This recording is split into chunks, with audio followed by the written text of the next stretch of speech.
Pertempuran yang menggetarkan dunia mencapai titik akhir. Sebanyak apapun usaha Youyu melawan, hasil akhirnya tetaplah kemenangan Si Hao. Youyu kalah dengan tragis, tubuhnya diretas dan batu surga dirampas Si Hao.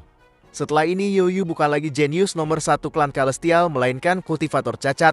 Yunsi disuruh mengambil tindakan terhadap Si Hao, namun bagaimana mungkin ia mengkhianati Si Hao? Yunsi mengambil jalan tengah. Meskipun ia akan menerima hukuman klan, Yunsi masih menyuruh Si Hao melarikan diri. Tapi, apakah Si Hao akan melarikan diri lagi? Sejak bertarung dengan Youyu, Si Hao sudah siap jika identitasnya terbongkar. Ia sudah tidak bisa mundur dan akan terus berjalan ke depan. Di samping itu, Si Hao memiliki seorang guru yang melindunginya. Seperti yang diyakini Si Hao ketika Dewa Surgawi klan Celestial datang untuk membinasakan Si Hao, Qi Daolin akhirnya bertindak. Seorang Dewa Surgawi yang muncul hanya dianggap serangga oleh Qi Daolin. Sebelum serangan Dewa Surgawi ini mencapai Si Hao, ia sudah terhempas terkubur di bawah reruntuhan gunung. Setelah muridnya membuat prestasi dengan mengalahkan jenius klan Celestial, kali ini gurunya yang akan unjuk kekuatan. Melihat Qi Daolin unjuk kekuatan, Dewa Surgawi klan Celestial tidak berani bertindak lagi. Ia ketakutan setelah hampir dibinasakan hanya dalam sekali serangan. Dewa Surgawi klan Celestial meminta agar Qi Daolin tidak ikut campur, mengingat Qi Daolin pernah berada di klan Celestial. Qi Daolin mengakui kalau ia pernah tinggal di klan Celestial. Qi Daolin juga mengakui kalau ia di sana hanya untuk mencuri. Kenapa Qi Daolin bersikap seperti itu? Bukan di klan Celestial saja, Qi Daolin juga mencuri di berbagai sekte. Alasannya ialah, dulu ketika sekte Qi Daolin berada di puncak, klan-klan ini mendekat untuk mencari keuntungan. Namun saat sekte Qi Daolin jatuh, tidak ada dari mereka yang datang atau mencoba menyelamatkan. Oleh karena itu, Qi Daolin mencuri metode latihan dari berbagai klan agar ia bertambah kuat dan membangun ulang kejayaan sektenya. Sayangnya, Qi Daolin tidak dapat mewujudkan itu. Setiap kali ia menerima murid, berbagai klan berbondong-bondong menyakiti murid Qi Daolin. Dewa Surgawi tahu kalau ia bukan lawan bagi Qi Daolin, tapi batu surga terlalu penting dan meminta agar Si Hao mengembalikannya. Permintaan itu tentunya ditolak tegas oleh Qi Daolin. Atas dasar apa mereka mengembalikan harta yang sudah ada di tangan Si Hao? Dewa Surgawi Mulu tidak mampu melawan, sehingga pelindung klan Celestial muncul. Pelindung klan Celestial adalah orang nomor 2 terkuat setelah Surgawi tua. Ia biasanya tidak muncul, namun karena Si Hao dianggap terlalu berbahaya, seorang pelindung klan harus bertindak untuknya. Qi Daolin dan pelindung Dao klan Celestial saling berhadapan. Aura abadi terpancar dari keduanya.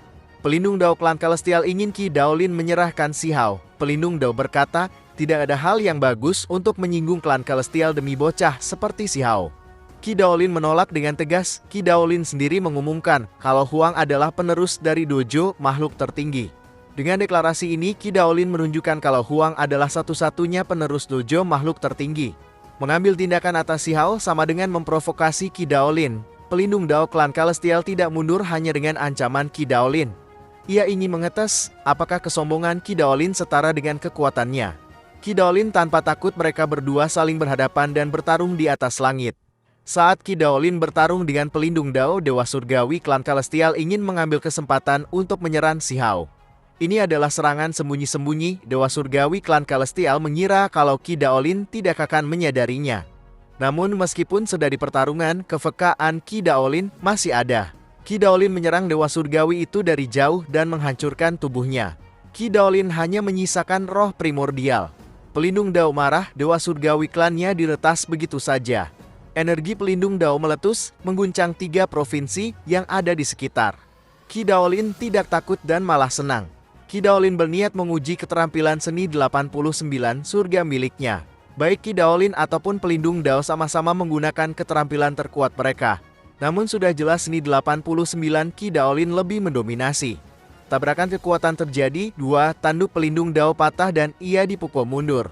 Klan Celestial lagi-lagi menerima kekalahan yang memalukan. Setelah deklarasi Qi Daolin, berbagai sekte akan berpikir ulang untuk mengincar Si Hao. Di sisi lain, Si Hao mendatangi Yunsi. Si Hao meminta agar Yunsi tidak kembali ke klan Celestial. Yunsi hanya tersenyum dengan permintaan Si Hao. Ia tidak bisa pergi dari klan Celestial. Kakeknya dan beberapa orang yang disayangi ada di klan Celestial. Lagi pula, Yunsi tidak akan dihukum terlalu berat. Mengingat saat ini hanya Yunsi yang memiliki batu surga. Yunsi dan Si Hao kembali terpisah. Pertarungan berakhir, klan Celestial mundur, begitu juga para penonton. Berita menyebar dengan cepat, 3.000 provinsi terguncang oleh kabar ini. Nah, di sini aja guys. Terima kasih sudah menonton dan sampai jumpa.